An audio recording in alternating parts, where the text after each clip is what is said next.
Welcome to Zero to Hero. In this episode, we're going to be talking about goal setting. It's New Year's resolutions time, but even if you don't like New Year's resolutions, it's a good time just to evaluate how your life is, how things are going. And then if you're someone who's like, I'm already on that goal setting train, this is a good time to talk about goal setting. And if you're watching this or listening to this outside of the New Year's times, I think you'll find it useful as well. So let's jump into it. With goals, are you even considering it New Year's resolution stuff, or is it just a separate thing for you? Mm-hmm. Talk about how you think about that. Yeah, so not to go too far into kind of the mindset, since I know Mike, he said you're going to ask me about that later, but it's hard for me nowadays to think about things in terms of like year and things like within that frame of like goals happening. I feel like life moves very quickly nowadays, and I don't know, years feel almost like too much time. So I've been really devoting myself to thinking about things in like the framework of like 12 weeks or even on like a monthly or quarterly basis. I feel like that's made it a lot easier to kind of break down things that I want to happen in that time frame, because like a year is really big when you actually stop and think about it. I'm sure a lot of y'all, you did that thing of like, oh, I got to post my year in review. Let me scroll through my phone. I had that moment of like, wow, I did so much stuff. Like, it's hard to like pick out like what were like the key moments from this year.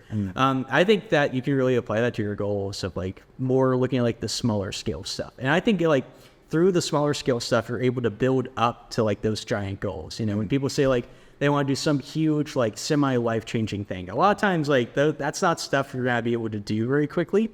And I think that's where people often get discouraged. Like a lot of New Year's resolutions, there'll be stuff like I want to lose weight, or I want to like quit attention and things like that. And those are all things that take like so long. I think that's an element of why they fail, is because of people like being like setting up these giant tasks that they won't be able to get immediate results from, versus like starting at like those smaller scale, like you can start this week kind of things. And we'll get to SMART goals soon. Yes. Yeah. For me, I have never really been a New Year's resolution guy. I don't know why, but I think this year, the way Jasmine and my wife and I are thinking about it is kind of like you said, not as a year thing, but as this just happens to be a good time to look at what we've done, look at what we want to do, and then plan appropriately for what goals we have. I also love the 12-Week Year by Brian Moran. Good book. That's good. Yeah, thank you. We listened to it as an audiobook last year, and I read the book itself, and it's very helpful to think about it in instead of 12 months, 12 weeks, because you get to do a lot more. So that, and then like the Scrum mentality has been helping us project manage over here at HiveThink. Here's what I'm thinking though. I saw this thing the other day that was like talking about how someone asked someone if they were doing New Year's resolutions. They were like, no, I always mess them up. And they're like, do you have any? And they said, yeah, I've got one that's like the pasta challenge. I'm going to see how many different types of pasta I can eat in different shapes and stuff. And then another one, and they were like, oh yeah, I forgot they can be fun. So I want to challenge y'all to like come up with one or two fun like both resolutions. Like I think one of mine is going to be, I want to play a ton of different types of board games this year, because we've got a huge board game collection, but we've not been playing it as much recently because we've gotten super into D&D. So my wife wants to talk to our D&D group and see if we want to do that every other week, and then the alternating weeks have a board game night, kind of change it up. But yeah, so that's a fun one. We're also trying to like build out a little like reading nook in our house. So I want to challenge my wife and I to see like how much we can read, maybe different types of books, or how many Brandon Sanderson books I can read this year. I don't know. But I think people think of New Year's resolutions as this dreadful, like, unfun thing. And it usually is. So maybe if you make it more fun, it's more likely to actually happen. And because the point is to make yourself better, not to be this unattainable robot of a person. So better doesn't mean boring. It can be fun too. That makes me think of like maybe that's a way to help do those bigger things is by like working those small fun things into it. Because like I love being outdoors, and one of my if I had to do a resolution, one would be like that I want to be outdoors more, and I want to do more this year because I really just fell in love with nature last year. And thinking about that, like a fun one that I think of is like I started foraging for the first time, and it'd be fun to go like I want to find and eat 5 things in the woods or something like that. I love it. Yeah. Just don't become a cannibal. Yeah, I think another one of mine is I want to embrace my creative side more. Yeah. I've been thinking about what it would look like to toy around with 3D printing. I've been thinking about trying to get back into like the instrument I play or trying my hand at writing more. But I don't want to make it unfun and tie unrealistic goals to it. So I'm trying to figure out what are some fun ways that I can make the thing I want to do happen without it being stupid. So, Yeah, I really love that. That's cool. I feel like I unknowingly have been working on what my version of that one is. Generally speaking, I want to eat healthier and whatnot, but I've been catching myself watching lots of YouTube videos on how to make like real ramen. Yeah. And I think that's a big thing for me over the year of being like, I don't even really want them to be like, I'm doing dinner for the night or I'm like making this for whatever. It's going to be like, I can make this at a random weird time. And if it fails, I bought the ingredients for fun, just like I would buy A video game. like video game or paints or whatever. So it's like, there's no wasting it and then screwing it up. It's just going to be like, I'm going to make some ramen. And then if I like it and it was easy and fun, then I can start thinking about, okay, well, I can choose to be like, okay, I proved myself. I'll make it for dinner this night or whatever. And so that's why I like kind of fun one. It's funny. I was talking to Doug earlier, and he's about to try ramen as well. I think like ramen. Him and Tyler and I got him these really nice knives for Christmas, like carbon steel, fancy knives. And he was like, "Oh, I'm gonna like, actually cook now." Well, and we started talking about like a pasta maker, the attachment for the stand mixer. Yeah. And Tyler apparently has something similar that you can do, and so we were telling Doug how easy it is to make pasta. And he's like, "Can you do ramen noodles like that?" We're like, "Yeah." He's like, "Oh, okay. I'm gonna have to try that." Cool. So yeah, there's a lot of ramen going around right now. A ramen knife. Yeah, we should have a That picture ramen. is so cool. Yeah. Like see ramen up. Yeah. Hey, there you go. So I guess that's my fun resolution. Yeah. Is to introduce more. Oh, someone like try making sushi. I've never done that, so that'd be fun. That's also not hard. Yeah. It's It surprising. seems so crazy, but that's why we try it, and it's gonna be fun. In terms of goals, like I used to do New Year's resolutions, but it's really not kind of been the vibe. I pretty much do like goal setting all the time. And honestly, for me, like the 12-week year idea is great, but even for me, I needed like even shorter time frame. So I have my accountability buddy, Andrew, and we text back and forth every single day, but every 3 weeks or so, we hop on a video call and go over how things are going and like help each other brainstorm to make it better and whatnot. And I've kind of realized that for me, I have like a 3-week year. That's my cycle of a sprint of like, this is my plan, this is how things are going.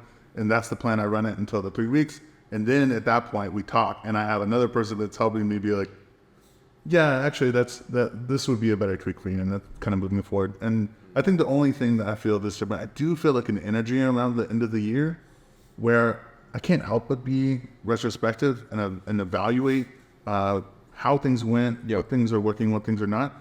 But what I've been doing recently is I've kind of gone all in on the idea of systems versus goals, because James Clear talks about this, also the creator of Dilbert, the comic, about that when you're pursuing a specific goal, every day that you're not at that goal kind of feels like you're sad and unfulfilled and you're not there yet. But when you work a system, it's like, did I work my system or not today? Today is like complete and awesome and happy, and you get your celebration every single day. But also the grace period is very short because it's like, okay, today I didn't win. I didn't fully maximize my system the way I hoped to. I can do it tomorrow. And so what I've been doing is I actually did think about like what would be my crazy longest term dreams and goals. What are my biggest things I would want for the year? And I was like, okay, that feels like success. That feels like the way to do it. But then I reverse engineered and I said, okay, I want to do this crazy like animated film. What's the system version of that? Which is working on story and animation every day.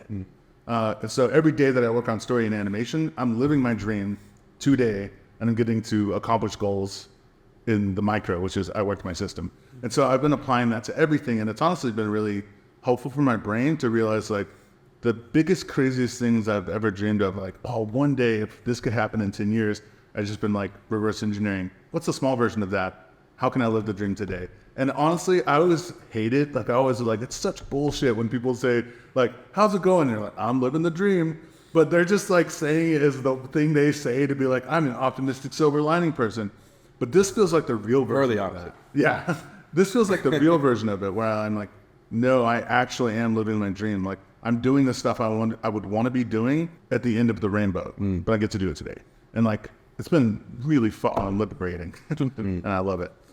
Yeah, I think in that vein, someone put on their, I guess, Instagram story recently talking about how it's really healthy to look back, like maybe go back 3 to 5 years and become that person, and then thinking about where you are right now, think about how they would feel. And a lot of times 3 years ago, 5 years ago, us will be really excited and proud of where we're at. Yeah. Present us is like bummed about the roadblocks and the fires we have to put out and the tedium. But the fact that we have the tedium of something that we're really like enjoying and working towards is awesome, because 3 to 5 years ago we didn't even have that. So Yeah. that's something that I've been trying to do more of, because I get bogged down by just all the stupid stuff that is involved with running businesses and just being with people. But then remembering that this is what I've been working towards and what I'm continuing to work toward, and that really frames it into a different perspective. Yeah. No, I love that. It's like a mental trick to like get you to be grateful. Yep. Yeah. That's really cool. So speaking of, that kind of leads really nicely into the next question, which are, when doing any sort of goal setting, what are some good rules or mental models that you can use to make sure that your goals and projects are good ones, specifically good ones for you? Everyone knows SMART goals, but if you don't, so it's an acronym. Is that what it's called? Yeah. So S is specific, M is measurable, A is achievable, R is realistic, and T is timely. So S for specific, I'm just going to do a quick down and dirty. Specific. So instead of saying I want to be more healthy, it's like I want to be able to run a marathon, or I want to lose 20 pounds by this time, whatever. Measurable is literally, can you measure the unit? Because if you can't, how do you know if you've achieved your goal? Achievable is like, if it's your goal for 2024 saying I want to lose 150 pounds, that is not achievable. You'd probably die. But if you want to say I want to lose 10 pounds, whatever, that's more achievable. R is realistic. It's similar, but more like, I want to become a NASA astronaut at the age of, almost 30. That's not realistic. It is probably technically achievable, but it's not realistic. And then T for timely. So just like, if I want to lose 10 pounds, not giving myself a 5-year window, but rather like, a 6-month window or 12-month, but just making it in a unit that you can actually measure. And so all of that together makes it a SMART goal and leaves out the ambiguity and the unattainableness of it, and makes it much more valuable. So that's SMART. Yeah. Very nice. Yeah, I mean, I also strongly subscribe to the SMART goals kind of idea. Beyond that, I think another important thing is kind of thinking about breaking down goals and turning those into those building blocks that build up to what you're trying to do. Again, using the I want to lose 10 pounds thing. If that's what's on your paper, it might kind of be well, where am I going to start with that? Exactly.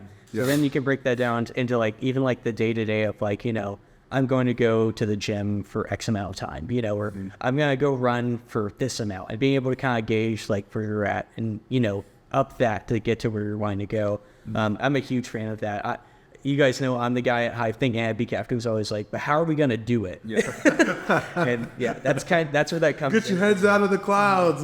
Yeah. Yeah, I think SMART goals for your SMART goals is the next self. Yeah. Doing it daily or weekly or monthly that leads to, which 12 weeks. More smart tasks for your SMART goals. Yeah. I think a lot of this when I think about goals, and a big one for me is the Green Eyes Festival, which is this festival that I'm trying to do that's based on a local cryptid. It's really cool. Y'all should look it up, greeneyesfestival.com. But yeah, and it's a huge new project because I've been involved with a lot of events. I've organized events, but never on this scale and of this quality. So it's been already a lot of work, but also we started like planning for it literally 13 months in advance. So there are a lot of those days where it's like, what am I supposed to do for this, you know? And I think what's valuable about that is being able to find those little tiny things I can be doing. Where like, this wasn't like a wasted day, you know? Did we get like a sponsorship today or anything like that, or some other huge thing? No, but we got to make like, you know, a social media post, or I got to talk to one person about the festival who said, that's cool, I'm going to go to it. That's a victory, you know?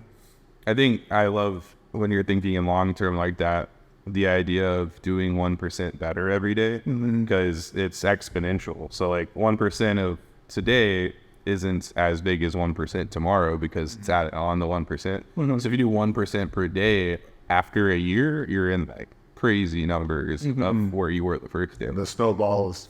Yeah. Yeah. It's literally exponential. Yeah. And I really like that principle and idea, and it makes things feel better and more impactful. But again, if you don't have it down on paper, then it's hard to track. I saw something recently that talked about like, if someone says like, hey Nate, what's 5 plus 4? And you'd say, It's 9. yeah. Yeah. But then if I was like, what's 364 plus 713? That's harder. Thank God. And so the point is like, you'd probably ask for a pen and paper or like your calculator. And then the guy was like, so why do people try and keep their plans and goals in their brain and not write them down? And they're a bajillion times more complex than just a simple addition problem. So that's what Jasmine and I are going to do this week, is like write down our goals and our plans and have it on paper. And we're going to do that for all of the businesses: Be Caffeinated, HiveThink, New Wave, Morning Beat. And we're going to write down everything we do, everything that we want to do, everything that we don't want to do. And then from there, kind of like figure out how to make things happen. Because if it's all on paper or out and about, then it's a lot easier to see patterns and have like the guy from It's Always Sunny in Philadelphia moment where, you know, the conspiracy theory thing. And just, you kind of get a really good macro view, but if it's all up here, it's really hard to connect the dots and you have everything else going on. So just getting it down on paper kind of makes it easier to move out. And then, yeah, those goals you can keep referencing and stuff. Okay. Yeah, I think that's huge. They're taking that step. And I think a lot of people have like a mentality around this time of year too, of like, they kind of get into that mindset like, well, I'm not a goal setter. And it can be difficult for people to like really think about that stuff even in like a productive manner. Like my partner, for a long time, she's had things that she's wanted to do and she always talks about it, but they just haven't happened. And so like this year we did that. We had a big like sit down where I was like, well, tell me about those things. Let's talk through like all your goals and stuff like that. And she's like, I feel overwhelmed. I don't know how I'm ever going to reach there. She had a lot of moments too of like, I missed this opportunity. You know, I didn't do this thing X amount of years ago, so now this can never happen. I think it was really valuable to, even for her, as someone who like has told me in the past, like, I hate to-do lists, you know, I don't want to do goal setting, just like sit down and really talk through and show the value of it. Because now she's like achieved stuff that's taken her like years to do in like weeks. Yeah. Yep. It's 100%. I think a lot of us, whether as a personality trait, and it's just one of the things we have to work on harder than other people, or in a season where, for whatever reason, we've been really busy or really depressed or whatever, we can really go to like that incubation period can be so long, and then it's like we spend 3 years on a 2-month, you know, project, or and so I think that's really cool and wonderful that's happening. I love that. I think for me, one of the helpful mental models was, if the season I was in was calling for me to put all of my energy into a Death Star laser focused project, like if I do this one thing, my whole life will change. Like all these problems will become reduced or go away. Or if I'm in a season where I really need to level up across the board and be the guy in the kitchen who's making sure all the pots are going. And at times in my life, it has been like out of desperation, all energy was focused on, like if you've ever been without a job and you know the bank account's going down, the search for the new job is your thing. But the harder thing for me has been the times of life when it is, I'm taking care of all the aspects of life and trying to live holistically in a good way. And so I think for me, realizing like what season are you in, which kind of laser focus is good. And a lot of times when you're Death Star laser focus, everything else is like, it's on the warming eye. Like we'll boil in the water. Everything else is just like put it in the fridge or keep it warm. Just get by, survive. But when you're in those places where, cool, hey, life's good. Like money's okay, health's okay, people are okay. That's like a much better time to garden, get the whole garden going. I'm mixing metaphors. Survive to thrive. Exactly, yes.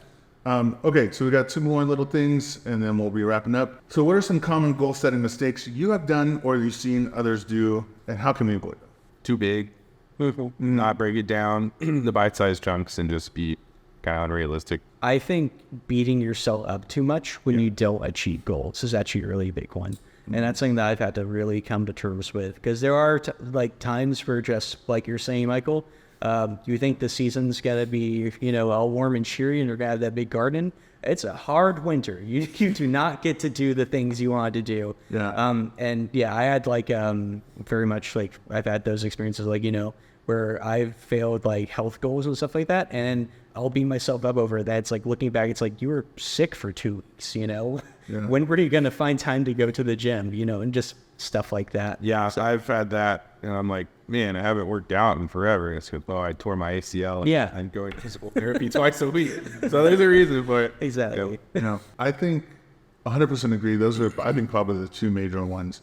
I think a third one that is pretty related to that is, even if the goal, big scale, is fine, that's totally reasonable, it's smart and all those stuff, that sometimes the daily tasks that are moving towards that goal can sometimes be lofty, and we have the all or nothing mindset. So I feel like, for me, one of the things I started doing was planning out, ideal me task for the day would be to do this, but the bare minimum, I still get credit if I even do this little tiny thing. So the other day I was planning on doing character designs for this animation I'm working on, and I was like, that's the ideal thing, is that I finish the character designs, or at least first draft. But the little baby, hey, I'm having a hard day, but I at least did something, was gather references for this character, gather references for this flower that I have in the short. And so the day went crazy. I just did the bare minimum, but I still gave myself a way to get credit so that it didn't fall off the track entirely. Okay, so last one. Any final tips you just have in your mind, final tip from each one of us, and then we're out? I think analyzing yourself, it took me a while to understand how my brain works, and I still don't fully understand it, but I've integrated Google Calendar into my daily life, and that's been super helpful. And I think something I'm going to try moving into the new year is scheduling times in my day to work on specific things. So basically thinking of it as a meeting with myself. And I'm running payroll for 2 businesses now. And so having each day on a Tuesday from blank to blank being payroll day, because they alternate weeks. So I always know whether it's for one or the other. This time I'm always doing payroll. So that, and then finding how you do notes best. I started over the last couple of weeks doing things on paper again. And I love Notion and I love what it does, but there was something that my brain wasn't connecting with completely. So I use Notion for my bulk notes, but then for my daily activities, I've started doing post-it notes, and I have a journal that I've started keeping up with again. And I bring it everywhere with me, and I have it out so that it's always there and I can always see it. And that's helped my productivity go through the roof, because I always am I need to do this, and then I forget to write it down so that it doesn't get done. But now when I'm I need to do this, I have this little post-it notebook where it's got lists, and I write it on that, and then I write when it's due, and then I can just kind of manage it as I go. So just analyzing my own self has helped with that. And it's it. That's fantastic. Yeah. So this advice might be to a very particular kind of person, someone who's like me, who's very super honed in, super goal oriented, and doing things makes you feel good. To-do lists should end. I used to have a very bad habit of just any thoughts I had about things I wanted to do, they just go on the to-do list, and the result was you would have the 130 things you're supposed to do today that are just inhumanly possible to get done. And then I would go to bed feeling bad about things I didn't get done. A big shift I've had in the past couple of months has been I now limit myself. I'm only allowed to do 75 things a day. That sounds silly. No, like but some of those from where things, you were, like, yeah, that's progress. Yeah. and some of those things are super small. They're literally like text someone hi, so they aren't like giant tasks or anything like that. Because I know people have that reaction a lot, like, oh my God. But still, like, if you stay like that way, like if you're like me and you're a person who's like hyper focused, you can hyper focus, you can get your stuff done, and then you can just chill out. And that's very helpful to like have those times. Dude, that's so wild. 'Cause for me, I'm like, it's a good day if I planned 5 things and I did them. But usually those 5 things for me are like a 2-hour task. Yeah. Like I just like, give me a big honko to do. Okay, so for me, final tip I would say is for goal setting, the biggest thing that has helped me was to have people that I trust, that I bring my goals that I've set, my plans, my systems to, for them to tear them apart or tell me what's good. So ideally, my wife, you guys, my buddy Andrew, my accountability buddy, like when I bring those things to the right people that know me well, that knows what's good for me and bad for me based off of history and patterns, they can often see what's going to be a big pitfall or what's going to be like, hey, that actually sounds like a great plan for you. Give it a shot.